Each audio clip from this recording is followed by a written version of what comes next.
We're not brutalized because we're Muslims. We're brutalized because we are black people in America. Before he was shot dead, how well did you know him? Didn't. I didn't. I remember them kicking down the door and all that. They didn't kick it down. But I mean, they broke in the door, beat my legs. I couldn't go anywhere and I couldn't do anything because my legs were messed up that day. So how did it feel now, you have an alibi? I had an alibi, yeah. You had but not one that they would accept it, because if they had accepted it, I wouldn't have spent 20 years in prison. Well, that's white America. Black people's word doesn't count. When did it count? Didn't count then, it doesn't count now. Extraordinary. Where, as a general statement, if you have enough money, you don't get convicted or you don't go to jail.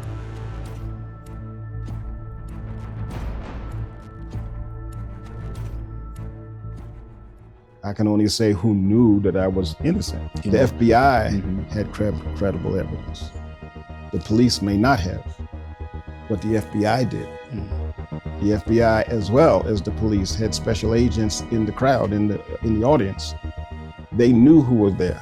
They knew what happened. So the FBI got, that night or the next day, they got a report about who did it. They knew. If you met the jury that took you to prison, despite all the evidence that you had, what would you tell them today? I don't care what they think.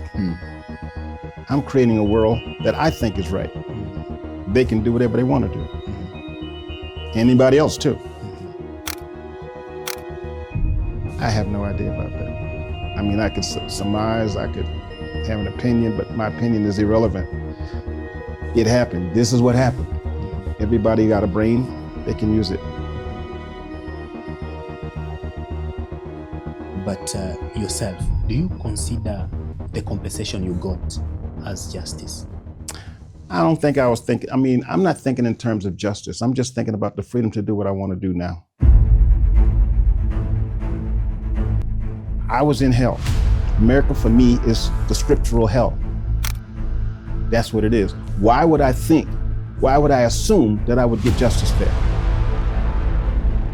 People talk about freedom as if somebody can give you freedom. You give yourself freedom. I was always free.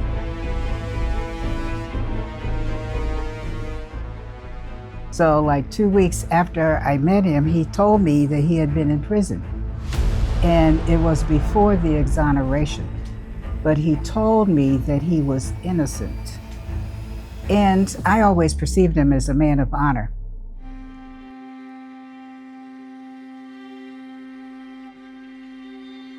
It's true. He tries to defend himself by saying that Mr. Muhammad is teaching hate. It's not hate to say that we were kidnapped and brought here. It's true. It's not hate to say that we were Jim Crow, discriminated and segregated. It's true. On February 21st of 1965, Malcolm X, one of the most influential voices of the American civil rights era and a former leading minister of the Nation of Islam, was assassinated in front of hundreds of witnesses at the Audubon Ballroom in Manhattan. Within days, police arrested a 26-year-old Navy veteran and father of 6 from the same mosque. He would spend the next 20 years in prison for a crime he did not commit, and more than half a century waiting for the world to admit it. For over half a century, his name remained tied to one of the most notorious killings in American history. Then in 2020, a Netflix documentary, Who Killed Malcolm X, reignited public scrutiny of the same case, prompting the Manhattan District Attorney to reopen the investigation. What followed was the uncovering of decades-old evidence, including documents that had been withheld by the FBI and the New York Police Department. In November 2021, his conviction was finally vacated.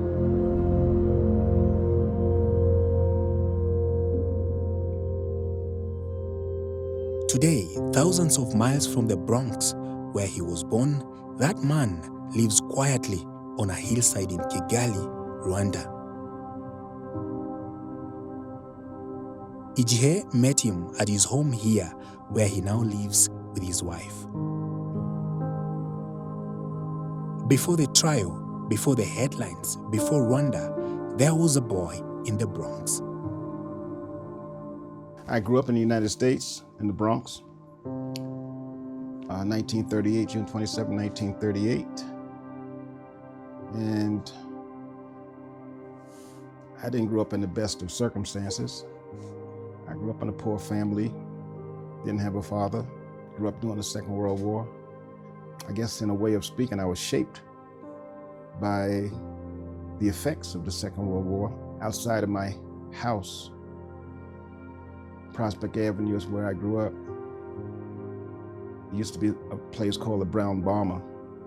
It was a bread factory, a place where they made bread,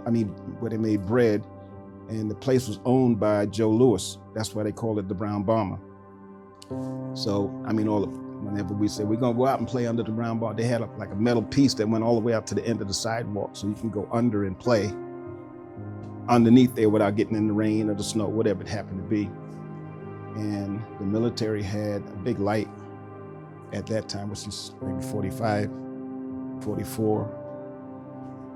You should shine up in case bombers or planes coming to attack or whatever. So the military had taken over during the war. It was in those years that a habit took root, one that would carry him through 2 decades behind bars. My stepfather at the time had brought books home. I think he was a porter or something like that. I don't actually know that. That's surmise on my part. But he brought home like a Britannica, Americana, or whatever those books were that people gave him on the job or something. Anyway, I started going through those books from the time I was about 8, maybe. 38, 48 is 10 years. So I was about 8 or 9 when I started reading through the encyclopedias. At 17, with a daughter already born out of wedlock, he saw one way out of the ghetto.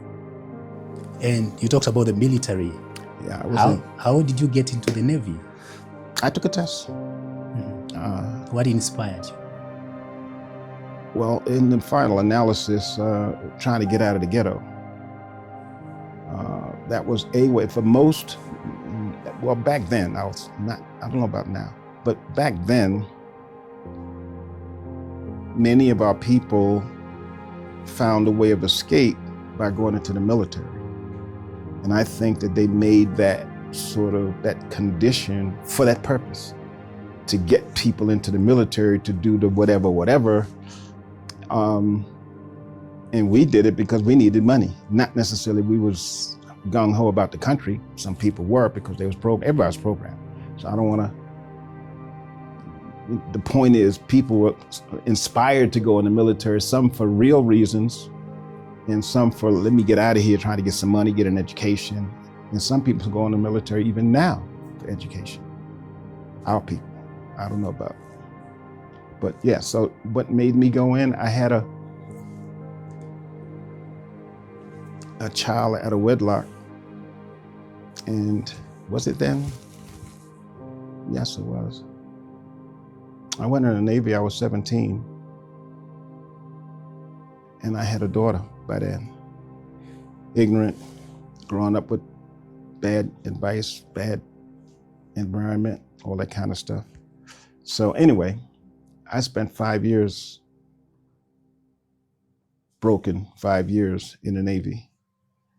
By early 1960s, he had joined the Nation of Islam, the same mosque where a rising minister named Malcolm X preached. I went in the Nation about 63, 62. So in the process of being in the local mosque, he was the minister of the local mosque. So in that context, I was around him, but I didn't know him. There was other brothers in the mosque. I didn't know them either. I just knew the people that I engaged with. You know, you don't know. I'm assuming that you may have gone to a church. You don't know everybody in the church. Then on February 21st of 1965, Malcolm X was shot dead. By then, he had broken publicly from the Nation of Islam, denouncing its leadership after a pilgrimage to Mecca, a split that made him, in the eyes of some within the organization, a traitor. Suspicion quickly fell on the Nation of Islam members, and 3 men were arrested and charged with the murder. One of those men was Mohammed Aziz.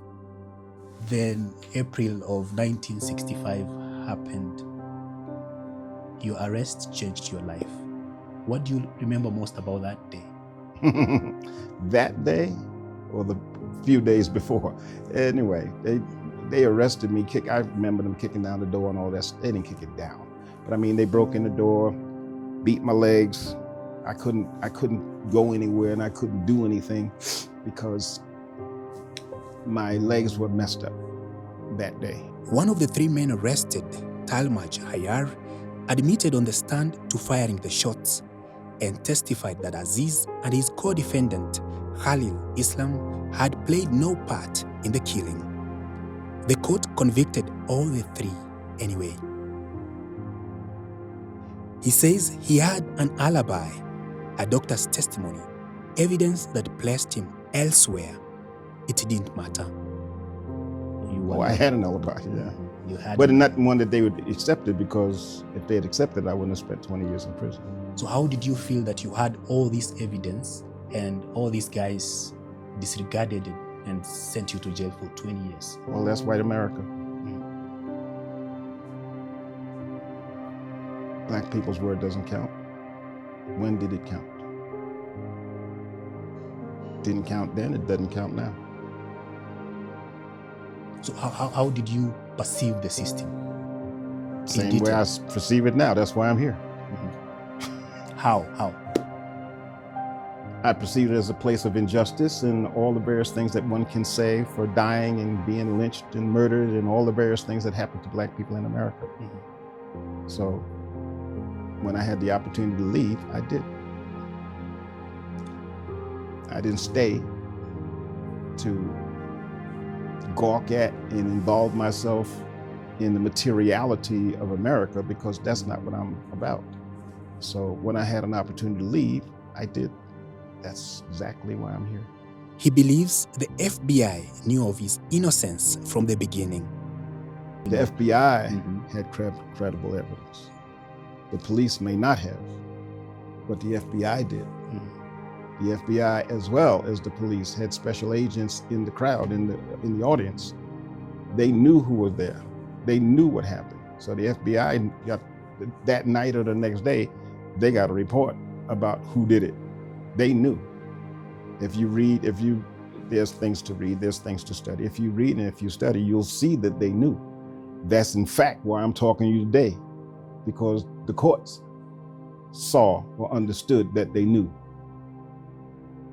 In the meantime, I spent 20 years in prison. In March 1966, Mohammed Aziz, then known as Norman 3X Butler, was convicted of first-degree murder and sentenced to life.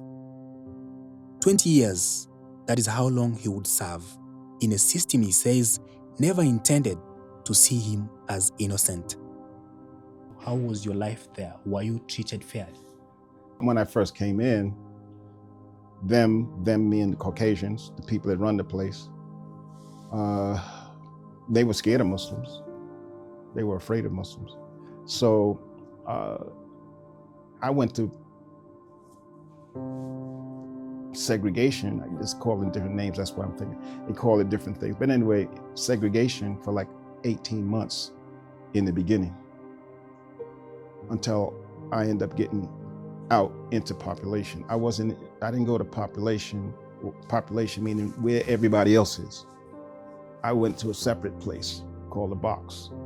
And in this place is where they keep people that they don't want in population for whatever the reason. So I had 18 months in that before I went to population. And I mean, once I got to population, then things changed.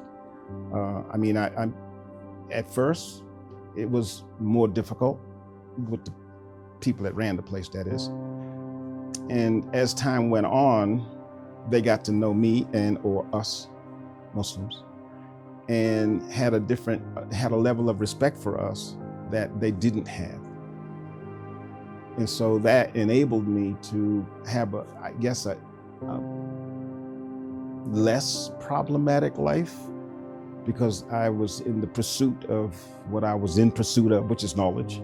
He found purpose where he could, becoming the first inmate grievance committee chairman, helping bring education programs into the prison. And over time, I helped with others, of course, bring colleges to the institutions that we were in, commissary, different items in the commissary that Spanish and Black and different ethnic people would want to eat in the commissary, so that they could, if their family gave them money or if they made money in the prison, they could go spend on things that would make their life a little easier. I became the first inmate grievance resolution committee chairman. I forgot. I don't know what year it was. It might have been 75, but I'm not sure. And that helped give inmates something of a voice. Of course, that was after the riots. And 20 years is a long time. We may try to understand this, but you felt it personally, especially knowing that you never did it. So what kept you going?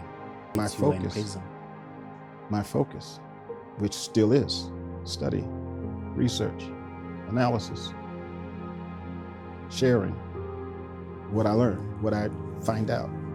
I share with people who choose to listen. Most people don't choose to listen. They're stuck in what's called the matrix, the mindset that they provide, whether it's cars, girls, gold, jewelry, money. That's a mindset that once you get locked into that mindset, it's hard to escape. That's why you can make a New Year's resolution in January. By April, you're done. You're back to the matrix. Not just you, everybody. Is that where you developed, this reading habits, and later you? No, I developed the reading habits, as I told you, when I was 8 or 9, etc. Before I became a Muslim. When I became a Muslim in 62, 3, I got a focus for my study. So, in the beginning, my focus for the study was the war and what was going on. Today, I would say politically, I didn't know that at the time, but what was going on politically and what generals and what this, I would read biography, all this stuff. So my focus changed in 62 to what it is now. Well, that's not exactly true either. It got me to the Nation of Islam.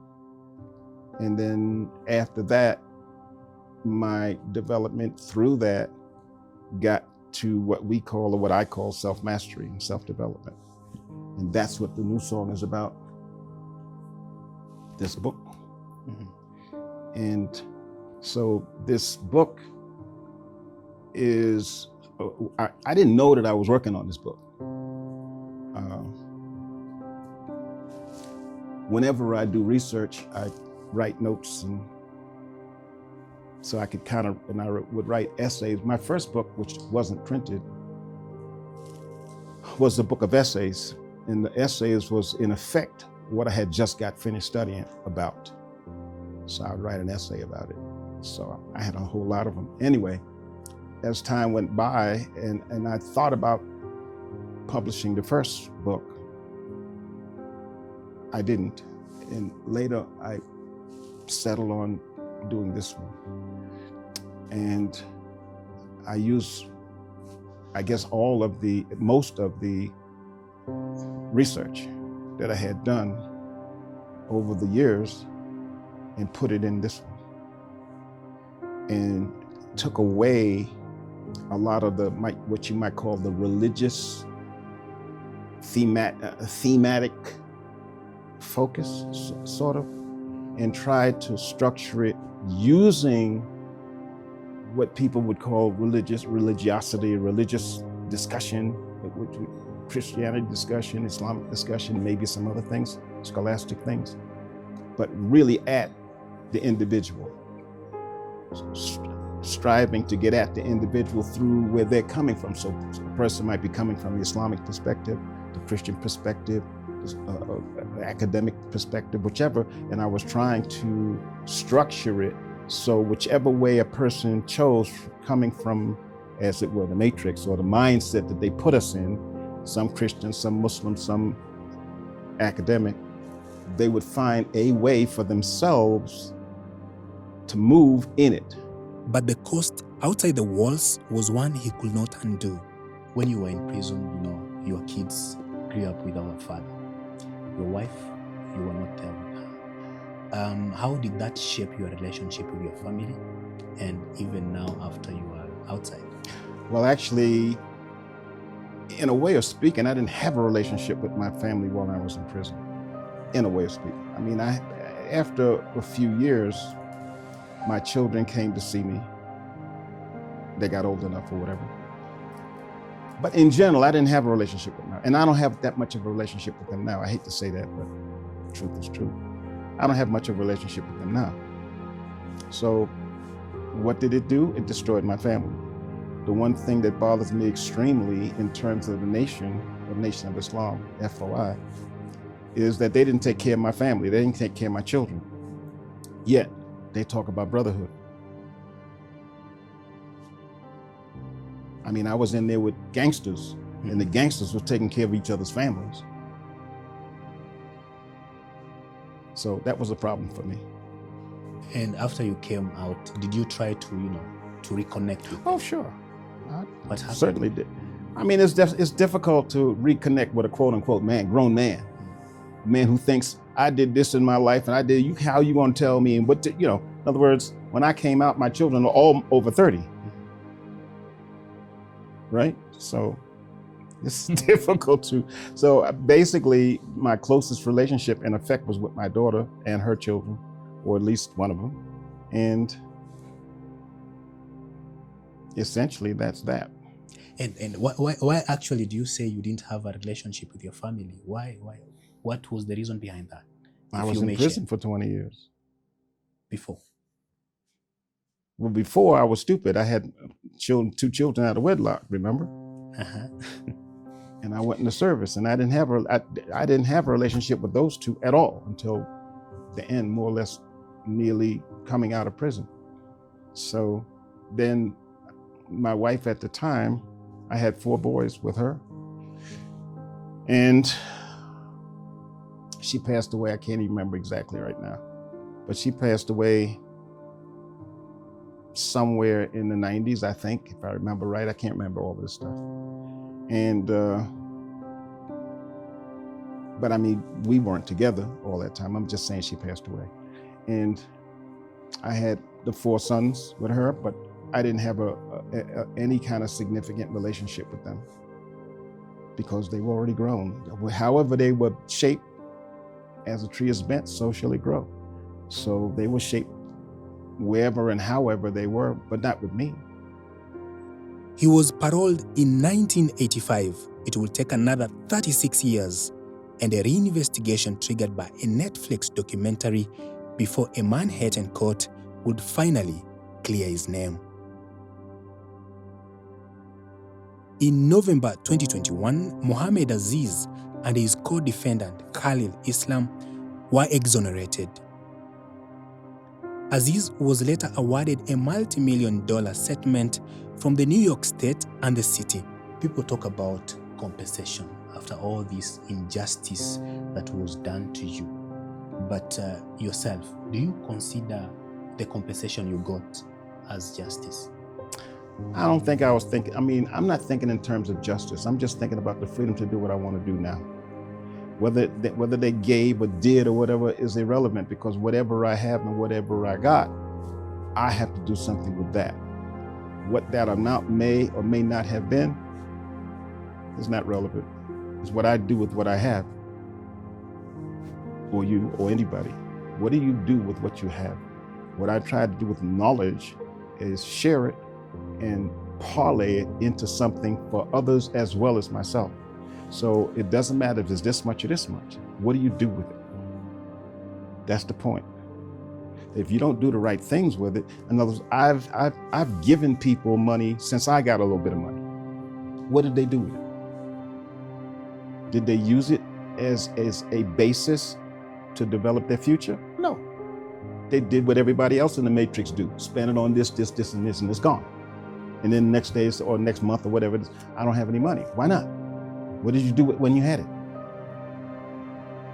When you talk about that, who are you talking about? My children, people that I gave money to. Mm-hmm. They squandered the money? Of course, because they locked in, as we would say, the matrix.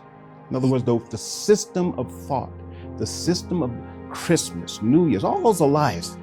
Making you spending your money and you spending your brain power on falsehood, getting you nowhere.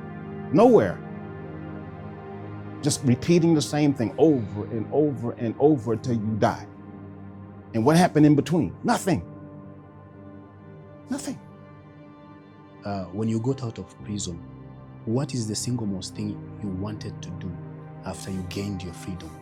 A way to get back with my family and a way to make money. And I couldn't, I tried both, and I was essentially unsuccessful in both. So, I mean, I lived. I mean, I had jobs, I did this, and I tried to have relationships with my children, with all of them, and it was just difficult. Why so? Because I was a stranger to them. Mm-hmm. They were bent. As a tree is bent, so shall they grow. I'm doing this and they doing this. People function together because they think the same way. They want the same things. If you don't want the same thing, you can't be successful with somebody. You have to want the same thing. You have to want to do the same thing. You want to be together to do those things. Otherwise, it's kind of a waste of time. It's just a matter of time before it crashes. Whether it's a wife, whether it's children, whether it's a business, whether it's business partners, whatever it is, people have to want to do the same thing, not people doing this for money. Money has its place, everything has its place, but you shouldn't be doing it for money. You should be doing it because you want to do it. If you met the jury that, took you to prison, despite all the evidence that you had, what would you tell them today? No, what are they telling themselves? Because they read the press. Mm-hmm. What are they telling themselves? I don't have to tell them anything. But, what should they think about what they did? I don't care what they think. I'm creating a world that I think is right. They can do whatever they want to do. Anybody else too. But the injustice is being done to many other people. You are just one case. Look, injustice is related to where you are and who you perceive yourself to be. I was in hell.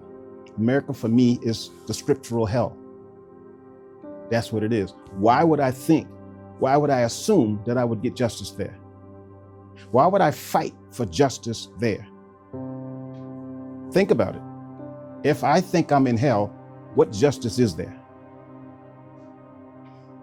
So what do you think should be done now? There are many other people who are suffering there in America. What should be done? About them? To change the whole system. No, everybody got to change themselves as an individual.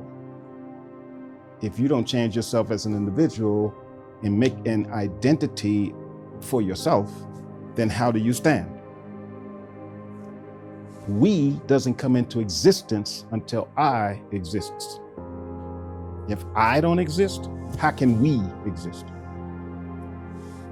A person's got to be able to stand on his own 2 feet. Even the scripture says that. Every tub got to stand on its own bottom. If you can't stand on your own, then how could you give your word to someone? Because your word cannot be true. Cannot. If you can't stand. So you have to have something. So we talk about self-development and self-mastery. If you're not into self-development and self-mastery, what are you into? And with whom?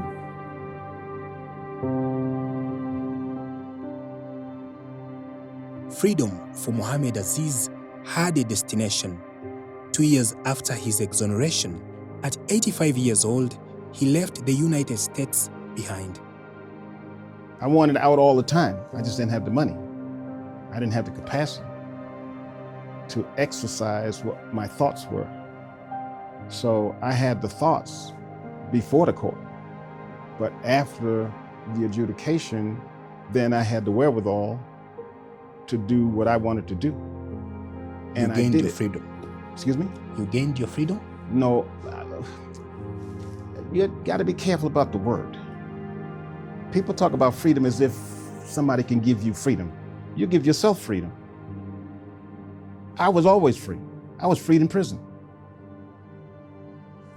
So what happened after the court was I got access to finance that I didn't have. That finance enabled me to do what I couldn't do prior to having it. I started studying everything in the world. Not stuck, because I was doing that all the time. But I started looking at certain places that I could go. South America, Central America, the islands, various places. And of course, that included Africa. There's certain places that I didn't want to go to. No Europe, no parts of North Africa, parts of Asia, places I didn't want to go. I didn't consider. But when I got to Africa, then it got down to what part of Africa? Not West Africa for me, because they too much like white people, or they act like they're leaders, in my opinion, right? So their behavior is the behavior that leaves them trapped and the people walking around with nothing.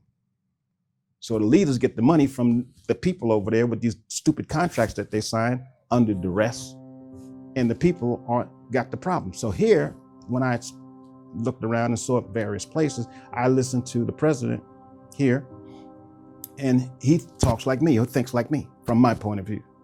So I said, this may be the place, because although they're landlocked. And I didn't particularly like that, but I said, well, where else am I gonna go? Am I gonna go to Tanzania? You know, I went down the list, and I then looked at the politics, and I said, no, I don't want any of that. I'd rather do this meaning the country, because of what he stands for. I said, I'd rather take a risk there than anywhere else in the 54. That's why I'm here. The last time I met you here, you fondly talked about President Kagame and his school of thought. That's what I said. He thinks like me. How? How do I think? You're listening to me. Mm-hmm. That's the way he thinks, but he can't necessarily tell you that. Mm-hmm. He's the president. I met Mose when he was 79. I was 69. So we have known each other for the past 8 years. I met him many years after prison. When I first met him, I didn't know he had been in prison. So like 2 weeks after I met him, he told me that he had been in prison. And it was before the exoneration. But he told me that he was innocent. And I always perceived him as a man of honor. And I instantly believed, when he said he was innocent, I instantly believed him, because he behaves like a man of honor. At the time, I don't think I thought about it that way, because my wife at that time had died. And the idea was to not spend the rest of my life alone. So it wasn't about I fell in love. It was about wanting to not be alone if I didn't have to be. So, I mean, you don't fall in love. Well, I guess you can, but we had about 9 months-ish from the time we met to the time we kind of got together. Yeah, you can fall in love, I guess, but I mean, it wasn't that. It was about we were both at the age where you don't sit around talking about all kind of stuff. You talk about let's not be alone, if you understand. You don't understand because you're young, but I'm just saying, when you get past 60, right? Unless, you know, you got a thing, you don't particularly want to be alone if you can help it. So he was lonely, and he wanted to be with someone. I just stumbled across his path. No, she chose me too. So, in other words, well, she chose me. I mean, we chose each other, but I'm just saying, the talking that she pointed out, that sort of got us to know each other, because you talk, and you get to know somebody, you know, through the talk. But the initial thing wasn't, I love you. It wasn't love at first sight. That wasn't the point. The point was we were both alone, and the question at those ages is why? Yeah, he's Why? 79, I was 69. So it's not like being 30. When Muhammad said we're going to Rwanda, I said, okay. But all I knew about Rwanda was genocide. So I started doing my own research. Then I called my siblings and I said, we're going to Rwanda. They started doing their own research. So they all got back to me and said, it's a good place to go, because we're doing modern research, not the old research from 1993, but today's research, because we never did today's research. So everybody said, okay, that's very good. The couple arrived in 2023 and began building a life and a business in Kigali. This is the best place to retire. Now, we didn't come here to just sit on our hands, but I don't have to do the laundry anymore. I don't have to do the housekeeping anymore. I don't have to cook anymore. All those things. And I even have somebody to drive me around. The driving around is really important because the people here drive crazy. And one of the reasons I knew this was someplace that I wanted to be is because the people drive crazy, but there's no road rage. You know what road rage is? None of that here. That's amazing. That is miraculous that they should drive like that and they don't get mad at each other. They just keep going. So I said, you know, this is a peaceful place. This is a very peaceful people. They do all these things and they're so calm. In America, if you cut in front of me like that, Something to get shot. oh my goodness, it would be terrible. People would be screaming and hollering and even have a gun, bang, bang. But here it's so peaceful. Quiet, easygoing, peaceful people. Loving each other. You see the children walking to school, they're happy and running and playing, enjoying each other. In America, it's no telling what you might see when children are coming home from school, but not here. Everything is very quiet and peaceful, very loving people. Everybody gives each other a hug when they see each other. So it's completely different, completely different. I'm learning Kinyarwanda. Nishimiye kubamenya. That's my favorite expression. That's my favorite expression. It took me a long time to be able to say that. We started having classes here, and we had a class before we started, just before we started.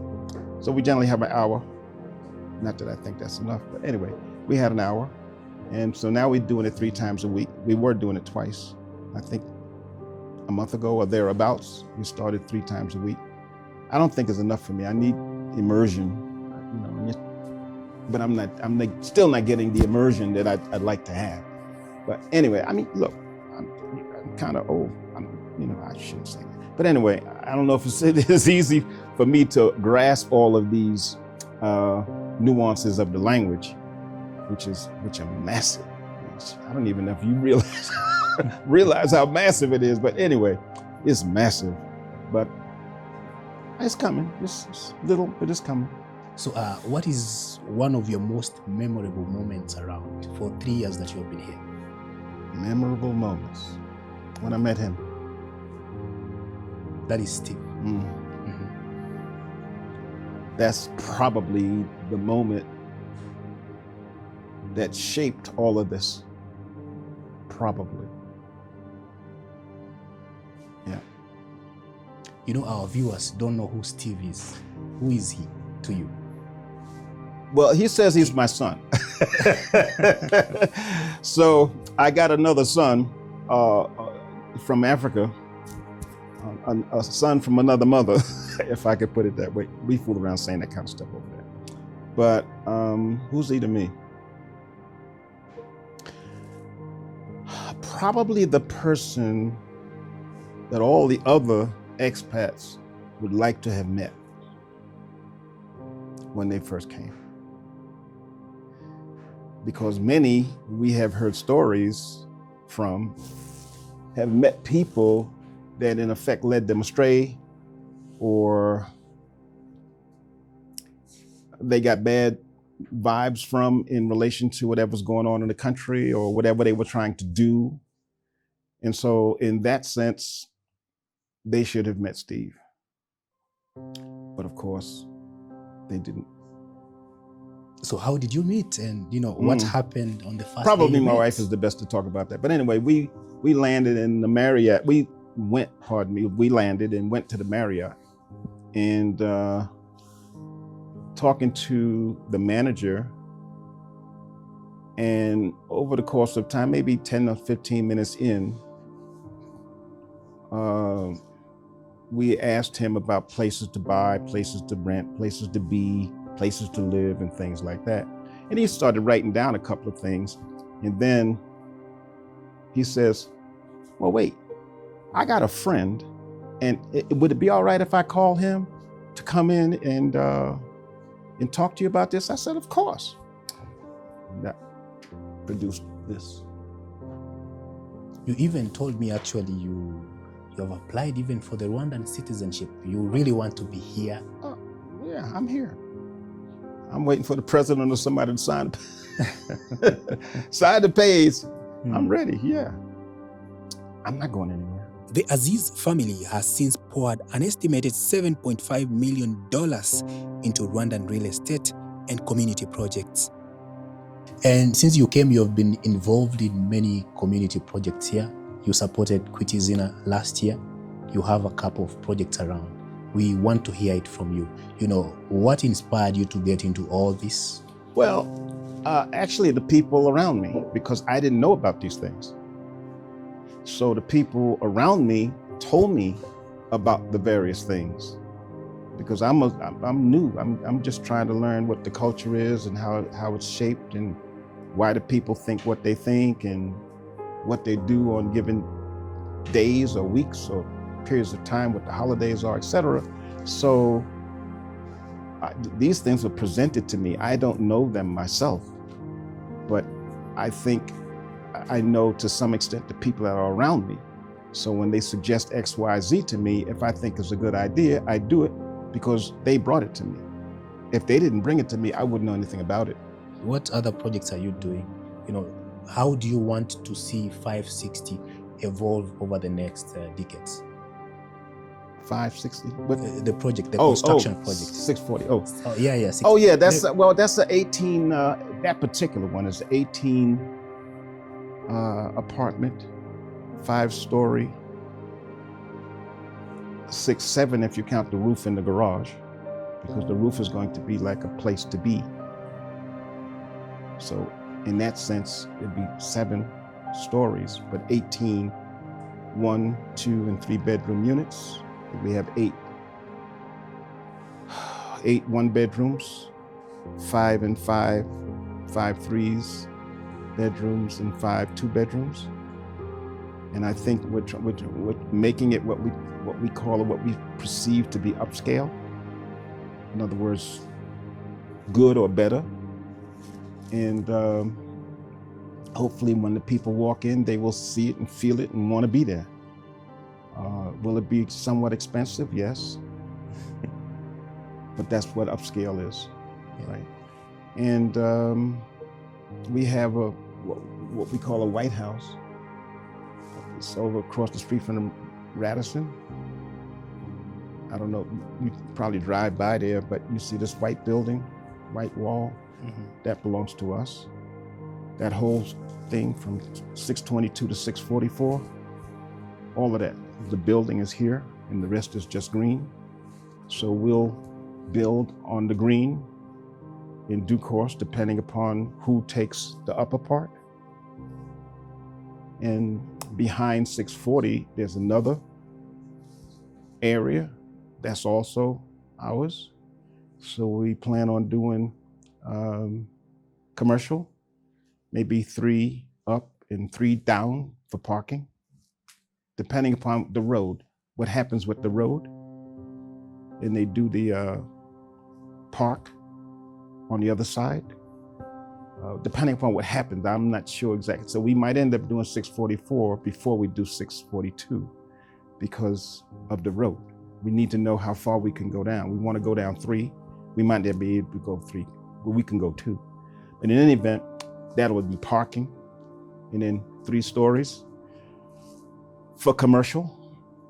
And on top of that roof, depending, we see a pool and some other things for the building. That sort of, I mean, it's that and more in that area. So we got a building in 640, or the other side of 642, a building to do there, and with a building to do in 644. And then we have, I don't know, we have a lakefront property. I think we own about 3/4 of the mountain. It's a mountain, and we own about 3/4 of the mountain. A sliver that we don't own is about a block from the lake. So that's not tomorrow, that's somewhere down the road. Unless somebody comes and say they want to do something, they want to invest money or something like that, then, but that's not on the top of my head right now. See, I mean, some people inspired us to do that, so we did it for that reason, but that's down the road. And then we have some others, I don't know, maybe another 12 plots to do something with, but that's not on the current burner, so to speak.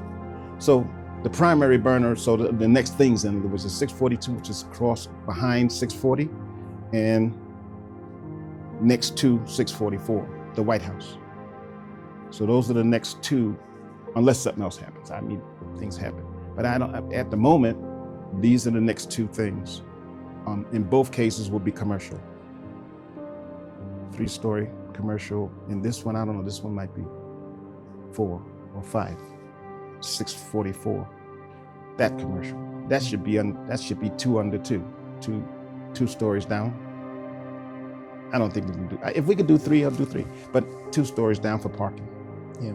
And 5 up, and the roof. We always use the roof. Don't leave the roof for the rain. We use the roof. But the investment isn't only in buildings. People hopefully will benefit from our presence. I think some people are benefiting from our presence now. So I think, I don't know the exact number, but somewhere between 400 and 500 people are benefiting now. Benefiting or benefited now already. So we hope to continue doing that, and maybe depending upon the kind of money that we earn or generate, we can do more. It's a very young country. It's a country of young people. And it's an ambitious country. So much has happened in the last 32 years. So much has happened, and we want to be a part of it. So how can we contribute to being a part of it? Because even though we're in our 70s and 80s, we still have busy minds, and we feel like there are things we want to still do. We want to still be creative. We want to engage with the young people in the country.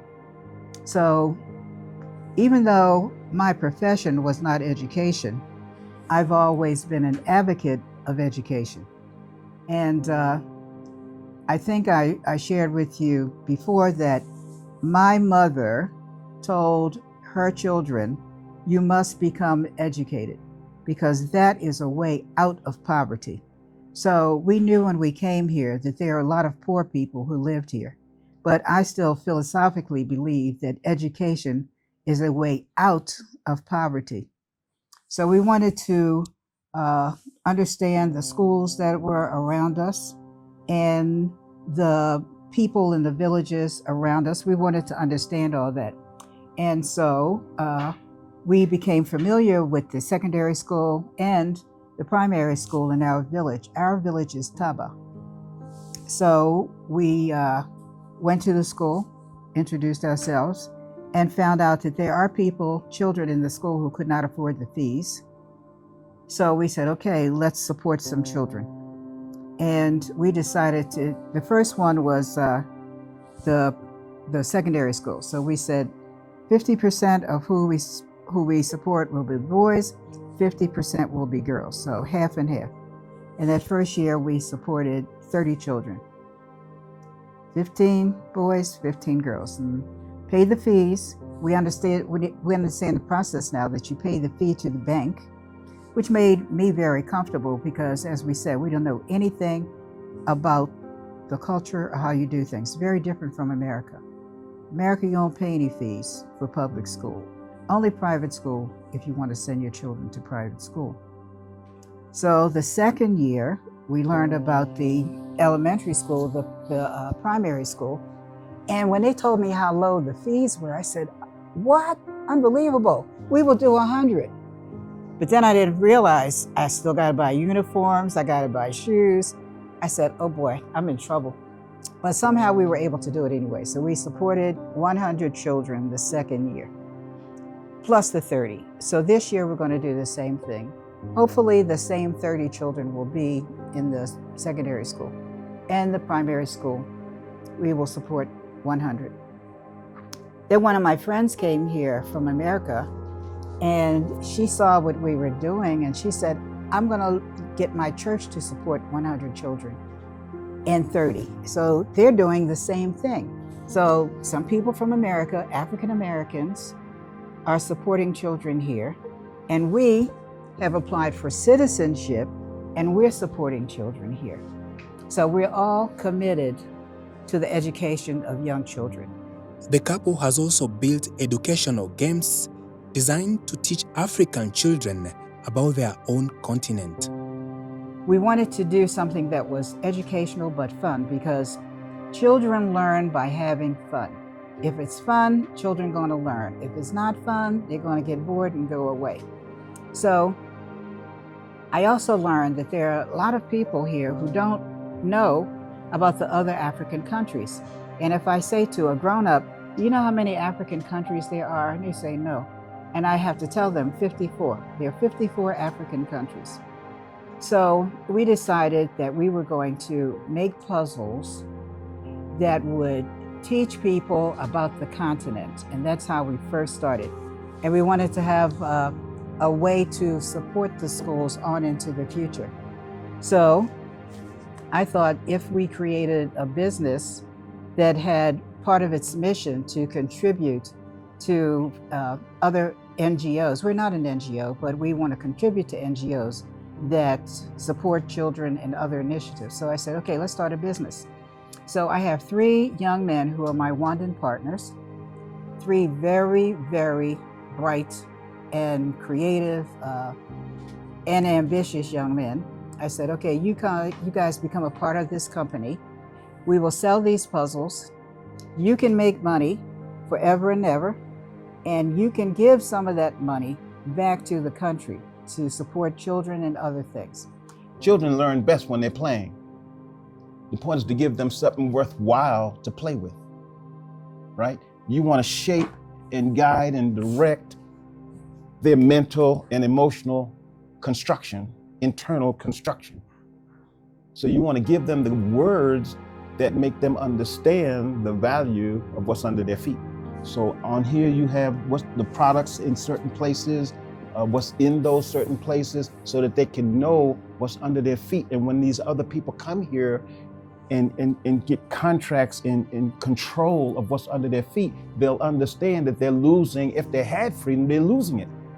Because the money from what's under their feet is going to Europe, going to America, going to Canada, going somewhere, Australia. It's not here. From a poor childhood in the Bronx to 20 years for a murder he didn't commit, to a new life, thousands of miles and a continent away, Mohammed Aziz continues his life in Kigali, Rwanda.